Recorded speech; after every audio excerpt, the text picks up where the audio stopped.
Nos gusta tanto la Costa Dorada que no podía haber un lugar mejor que Cunit para abrir nuestro nuevo local exclusivo. Tras disfrutar de las visitas en el paseo marítimo, los cunitenses ya podéis disfrutar de un auténtico cachopo asturiano de Cachopo King. Si os gusta el vermut, este local os volverá locos. Tienen vermut de elaboración propia en exclusiva y nunca falta el tapeo con embutidos ibéricos y cecina de león. No podría ser otro sitio que la vermutería La Goleta. Tomad un sorbo de su buen vermut y luego hincadle el diente al cachopo astur. Cachopo de ternera relleno de cecina de tineo, rulo de cabra puro y cebolla caramelizada. ¡Qué gran combinación! ¿Te has puesto fino a vermut y embutidos y de principal prefieres algo más suave? Entonces pide un pío pío, cachopo de pollo, relleno de bacon, boletus y doble porción de queso edam.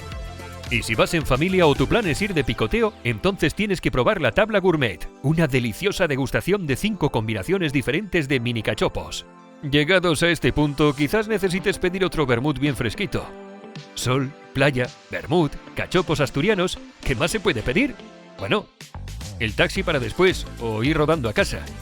Te esperamos con este planazo en la Vermutería La Goleta, Rambla del Prat 3, Local 1, Cunit, Tarragona.